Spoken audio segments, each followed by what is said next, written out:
Hello and welcome to another Talk War Gaming How to Paint tutorial.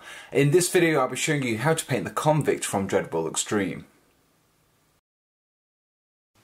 After cleaning and prepping the miniature, I've base coated it using ash grey. Now the reason I went for this colour is to give it a nice kind of bright background so that the orange and the brighter colours of the miniature will stand out nicely. The first colour that will be applied to the miniature is Prison Jumpsuit. Now this is from the Army Painter's Zombicide range, however you could also use Lava Orange, but I do prefer the kind of shade that's on Prison Jumpsuit. So now that we have the basic colour of the jumpsuit down, we're going to be adding some definition by using a red tone quick shade ink. So now that the jumpsuit has some more definition, we're going to be applying some highlights. Now we're going to be using a 50-50 mix of skeleton bone and also prison jumpsuit, and just applying it to the edges of the trousers. To base coat the armour of the Convict, I'll be using uniform grey.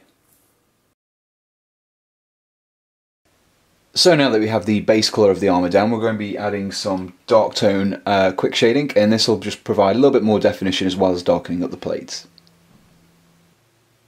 The next step is to highlight the armour with Wolf Grey. Now we're applying this and a thin highlight across the edges of the armour, which gives it kind of like a blue metallic look.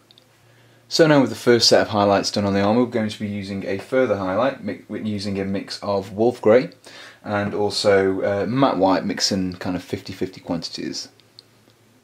Now for the base coat on the shirt, we're actually going to be using a same mix as we did for the highlights, so it's going to be a 50-50 mix of Wolf Grey and matte white.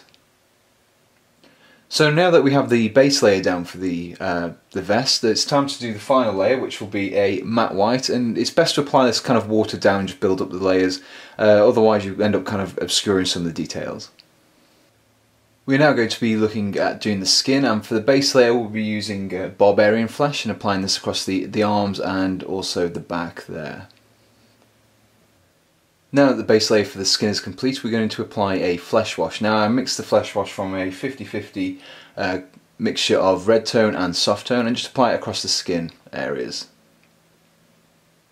So now that the flesh wash is dried, we're going to be doing a highlight of barbarian flesh. Now you could optionally mix in a little bit of skeleton bone with this, and it will give you a lighter overall skin tone. With the skin completed, it's now time to move on to the straps and the boots, and for this we'll be using matte black. I will now be applying a highlight to both the straps and the boots using a uniform grey on just the very edges. For the faceplate on the helmet, I'll be base coating it with Monster Brown. With the base layer completed, I'll be doing a strong tone wash on the faceplate. I'll now be applying a highlight of Desert Yellow onto the face mask. And there you have your completed Jack, or Con as it's known in the Convict team.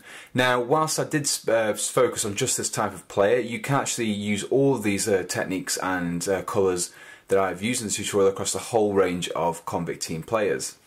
If you enjoyed this tutorial and you found it helpful, be sure to let us know in the comments, and I will hopefully be doing some more DreadBall Xtreme painting tutorials very soon. Thanks for watching, and goodbye.